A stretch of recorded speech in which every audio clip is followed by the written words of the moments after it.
በስመ አብ ወወልድ ወመንፈስ ቅዱስ አሃዱ አምላክ አሜን። ዘመነ ክረምት። በቤተ ክርስቲያናችን አስተምህሮ ወቅቶች በአራት ይከፈላሉ። በቅዱስ ያሬድ የዜማ መጽሐፍት እንደዚሁም በመጽሐፈ ግጻዌ እንደተገለጸው እነዚህም ዘመነ መጸው፣ መከር፣ ዘመነ ሐጋይ፣ በጋ፣ ዘመነ ጸደይ፣ በልግ እና ዘመነ ክረምት ይባላሉ። ከአራቱ ወቅቶች መካከል ከሰኔ 25 እስከ መስከረም 26 ቀን ድረስ ያለው ጊዜ አሁን የምንገኝበት ወቅት ዘመነ ክረምት ተብሎ ይጠራል። እንደ ማስገንዘቢያ ክረምት የሚጀምረው ሰኔ 26 ቀን ቢሆንም ከዋዜማው ጀምሮ የሚነገረው ቃለ እግዚአብሔር ዘመነ ክረምትን የሚመለከት ስለሆነ ከሰኔ 25 ቀን ጀምረን መቁጠር እንችላለን። መምህራነ ቤተ ክርስቲያን እንዳስረዱን ከዋዜማው ወይም ከመነሻው ጀምረን ቀኑን መጥቀሳችን ያስተምሮ ለውጥ አያመጣም። ይህ አቆጣጠር ለሌሎች ወቅቶችና ለዘመነ ክረምት ክፍሎችም ተመሳሳይ መሆኑን ከወዲሁ ለማስገንዘብ እንወዳለን። የተወደዳችሁ ኤልሻማ ሚዲያ ተከታታዮች፣ በዚህ ዝግጅት ዘመነ ክረምት የሚመለከተውን በትረካ መልክ አቀርብላችኋለሁ። ክረምት ከረመ ካለው የግዕዝ ቃል የተገኘ ሲሆን ትርጉሙም የዝናም፣ የአዝዕርት፣ የአረም ጊዜ እንደዚሁም እጽዋት፣ አዝዕርትና አትክልት በቅለው ለምልመው የሚያድጉበት ምድር በአረንጓዴ እጽዋትና በልምላሜ የምታሸበርቅበት ወቅት ማለት ነው። ይኸውም ዘመነ ክረምት በሰባት ንዑሳት ክፍሎች ይመደባል። የክፍፍሉ መሰረት ሊቁ ቅዱስ ያሬድ ሲሆን ክፍሎቹም የሚከተሉት ናቸው። አንደኛ፣ ከሰኔ 26 ቀን እስከ ሐምሌ 18 ቀን ያለው ጊዜ በዓተ ክረምት ወይም ዘር ደመና። ሁለተኛ፣ ከሐምሌ 19 እስከ ነሐሴ 9 ቀን ያለው ጊዜ መብረቅ፣ ነጎድጓድ፣ ባህር፣ አፍላግጠል። ሶስተኛ፣ ከነሐሴ 10 ቀን እስከ 27 ቀን እጓለ ቋት፣ ደሰያት፣ አይነ ኩሉ። አራተኛ፣ ከነሐሴ 28 እስከ ጳጉሜን 5 ቀን ወይም 6 ቀን ጎህ፣ ነግህ፣ ጽባህ፣ ብርሃን፣ መዓልት። አምስተኛ፣ ከመስከረም 1 እስከ 7 ቀን ዮሐንስ። ስድስተኛ፣ ከመስከረም 8 እስከ 14 ቀን ፍሬ። ሰባተኛ፣ ከመስከረም 15 እስከ 25 ቀን ጻተ ክረምት የክረምት መውጫ ወይም ዘመነ መስቀል። እያንዳንዱን ክፍለ ክረምትም በመጠኑ እንደሚከተለው ለመዳሰስ እንሞክራለን። አንደኛ፣ በዓተ ክረምት ዘር ወይም ደመና ከሰኔ 26 እስከ ሐምሌ 18 ቀን ድረስ ያለው የመጀመሪያው የክረምት ክፍለ ጊዜ በዓተ ክረምት ወይም ዘር ደመና ይባላል። በዚህ ወቅት ስለ ክረምት መግባት፣ ስለ ዘር፣ ስለ ደመናና ስለ ዝናብ የሚያዘክሩ መዝሙራትና ምንባባት ይዘመራሉ፣ ይነበባሉ። ይህ ወቅት ደመና ሰማዩን የሚሸፍንበት፣ የዝናብ መጠን የሚያየልበትና መሬት በዝናብ ረክታ ዘር የምታበቅልበት ጊዜ ነው። በዓተ ክረምት የክረምት መግቢያ በዘመነ ክረምት የመጀመሪያ መግቢያ ሳምንት በቤተ ክርስቲያናችን የሚቀርበው የቅዱስ ያሬድ መዝሙር የሚከተለው ነው። ድምፀ እገሪሁ ለዝናብ ሶበ ይዘንን ዝናብ ይጸግቡ ርሁባን። ድምፀ እገሪሁ ለዝናብ ሶበ ይዘንን ዝናብ ይትፌስሑ ነዳያን። ድምፀ እገሪሁ ለዝናብ ወሰርአ ሰንበተ ለሰብ እረፍተ። ድምፀ እገሪሁ ለዝናብ ድምፀ እገሪሁ ለዝናብ። የመዝሙር ቀጥተኛ ትርጉሙ የዝናብ ኮቴው ተሰማ። ዝናብ በሚዘንብ ጊዜ የተራቡ ይጠግባሉ። የዝናብ ኮቴው ተሰማ። ዝናብ ከሚዘንብ ጊዜ ድሆች ይደሰታሉ። የዝናብ ኮቴው ተሰማ። አምላካችን ለሰው ልጅ ዕረፍተ ሰንበትን ፈጠረ። የዝናብ ኮቴው ተሰማ። የዝናብ ኮቴው ተሰማ። ይህ መዝሙር ከሰኔ 26 ጀምሮ ያለው ወቅት ክረምቱ የሚገባበትና ዝናብ በብዛት የሚጥልበት ጊዜ መሆኑን የሚያበስር ሲሆን በተጨማሪም ዝናብ የሚዘንብበት ጊዜ የሚበቅለውን እህልና የምንጮችን መብዛት ተስፋ ማድረግ፣ የተራቡ እንደሚጠግቡ የተጠሙም እንደሚረኩ የሚያትት ምስጢራት ይዟል። እንደዚሁም ጊዜ ለበጋ ጊዜ ለክረምት የሚሰጥ አምላክ ለሰው ልጅ ማረፊያ ትሆን ዘንድ ዕለተ ሰንበት መፍጠሩን ያስረዳል። በዚህ ሳምንት በዕለተ ሰንበት በቅዳሴ ጊዜ የሚነበብ ምንባባትም የሚከተሉት የመጽሐፍ ቅዱስ ክፍሎች ናቸው።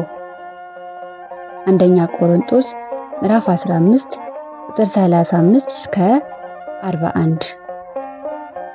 ፍሬ ሐሳብ አዝርዕት በስብሰው እንደሚበቅል ሁሉ የሰው ልጅም ከሞተ በኋላ ከሞት እንደሚነሳ ሲነሳም እግዚአብሔር እንደ ሥራው መጠን ዋጋውን እንደሚከፍለው እንደዚሁም የሰው ልጅ ሞቱንና የሚያገኘውን ሰማያዊ ዋጋ በማሰብ ከኃጢአት መለየት እንደሚገባው ያስረዳል። ከሐምሌ 19 እስከ ነሐሴ 10 ቀን ድረስ ያለው ሁለተኛው ክፍለ ክረምት መብረቅ፣ ነጎድጓድ፣ ባህር፣ አፍላግ፣ ጠል በመባል የሚታወቅ ሲሆን ይኸውም የመብረቅና የነጎድጓድ ድምፅ በብዛት የሚሰማበት የባህርና የወንዞች ሙላት የሚያየልበት የምድር ልምላሜ የሚጨምርበት ወቅት ነው። በዚህ ውስጥ በሚገኙ ዕለታት በቤተ ክርስቲያን በማህሌት፣ በሰዓታት፣ በቅዳሴው የሚነገረው ቃል እግዚአብሔር ይህንን ሁሉ ሕገ ተፈጥሮ የሚዳስስና የእግዚአብሔርን አምላካዊ ጥበብ የሚያስረዳ መጽሐፍ ቅዱስ ክፍል ነው። መብረቅ እና ነጎድጓድ ቅዱስ ዳዊት በመዝሙሩ ወገብረ መብረቀ ለጊዜ ዝናም መብረቅን ለዝናብ ምልክት አደረገ በማለት እንደገለጸው መብረቅ በዝናብ ጊዜ የሚገኝ ፍጥረት ሲሆን በሚፈጥረውም ውሃ በደመና ተቋጥሮ ወደ ላይ ከተወሰደ በኋላ በነፋስ ኃይል ወደ ምድር ሲወርድ በደመናና በደመና መካከል በሚከሰት ግጭት አማካኝነት ነው። ይህን የመብረቅ አፈጣጠርም ሊቃውንተ ቤተ ክርስቲያን በቅቤና በአረቂ አወጣጥ ይመስሉታል። ወተት ሲገፋ ቅቤ እንደሚወጣ ልዩ ልዩ የእህል ዝርያ ከውሃ ጋር ሆኖ በእሳት ሲሞቅ አረቂ እንደሚገኝ ሁሉ ደመናና ደመና ሲጋጩም መብረቅ ይፈጥራልና የምድር ጠቢባንም ሞቃትና ቀዝቃዛ አየር ሲጋጩ መብረቅ እንደሚፈጠር ይናገራሉ። ከዚያ ላይ ዘመናዊው ትምህርት ከመምጣቱ በፊት መጽሐፍ ቅዱስ ስለ መብረቅ አፈጣጠር አስቀድሞ ማስተማሩን ልብ ይላሉ። መዝሙረ ዳዊት አንድምታም ትርጓሜ ይናገራል።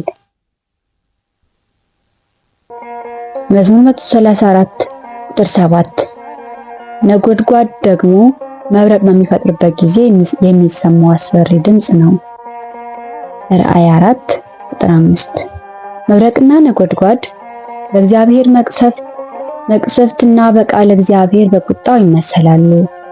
መብረቅ ብልጭታውና ድምፁ ነጎድጓዱ እንደሚያስደነግጥና እንደሚያስፈራ ሁሉ የእግዚአብሔር መቅሰፍት ሲልክና ሲቆጣ የሰው ልጅ ይጨነቃል ይረበሻልና።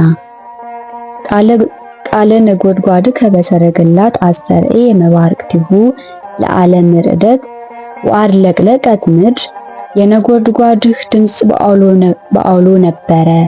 መብረቆች ለዓለም አበሩ፣ ምድር ተናወጠች ተንቀጠቀጠችም እንዳለ ቅዱስ ዳዊት በመዝሙሩ። ይህም ግብፃውያን እስራኤላውያንን ከባርነት ባለመልቀቃቸው የደረሰባቸው ልዩ ልዩ መቅሰፍት መዓት የሚያመለክት ምስጢር ይዟል። እንደዚሁም እስራኤላውያን ኤርትራን ባህር ከተሻገሩ ጊዜ ንሴብሖ ለእግዚአብሔር ስቡሐ ዘተሰብሐ እያሉ ለእግዚአብሔር ምስጋና ማቅረባቸውን ያመለክታል። በተጨማሪም ጌታችን መድኃኒታችን ኢየሱስ ክርስቶስ በተጠመቀ ጊዜ እግዚአብሔር አብ ከላይ ከሰማይ ሆኖ የምወደውና የማፈቅረው ልጄ ይህ ነው፣ እርሱንም ስሙት በማለት መናገሩንና ወንጌለ መንግሥተ ሰማያት ቃለ እግዚአብሔር በቅዱሳት ሐዋርያት፣ በሰብዓ አርድእት፣ በአበው ሊቃውንት አማካኝነት በመላው ዓለም መሰበኩን ይጠይቃል። ትርጓሜ መዝሙረ ዳዊት። እንደ ሌሎች ፍጥረታት ሁሉ መብረቅና ነጎድጓድም አስገኛቸውን ፈጣሪያቸውን ልዑል እግዚአብሔርን ያመሰግኑታል። ሊቁ አባ ጊዮርጊስ ዘጋስጫም ይህንን ሥርዓት ዘበጻ ይትነከር ወእመባርቅት ይትአኮት ወይትናበብ በእሳት ድምፀ ነጎድጓድ በሰረገላት በብልጭታ የሚደነቅ በመብረቆች የሚወሰን በእሳት ውስጥ የሚነገር የነጎድጓዱን ድምፅ በሰረገሎች ላይ የሆነ እግዚአብሔር ንጹሕ፣ ልዩ፣ ክቡር፣ ጽኑ ነው ሲል ገልጾታል። መጽሐፈ ሰዓታት።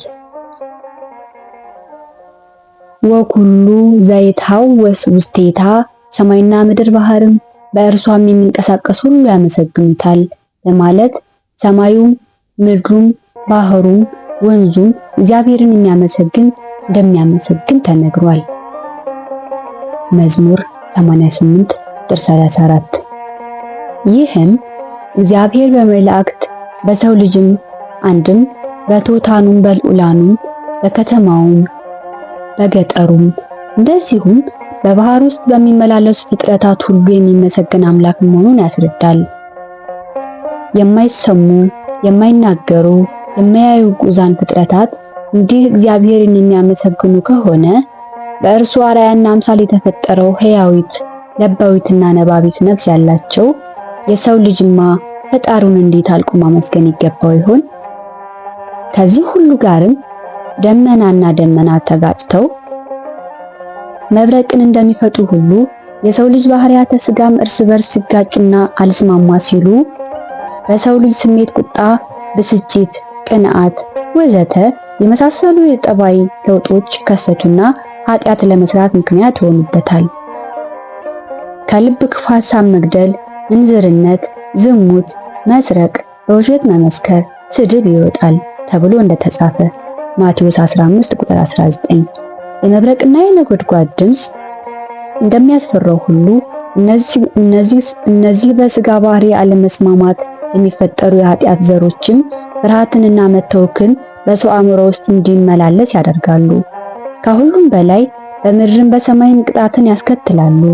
ለዚህም ነው ጠቢቡ ሰሎሞን ኃጥእ ማንንም ሳያሳድደው ይሸሻል፣ ጻድቅ ግን እንዳንበሳ ያለ ፍርሃት ይኖራል ሲል የተናገረው ምሳሌ 28 ቁጥር 1።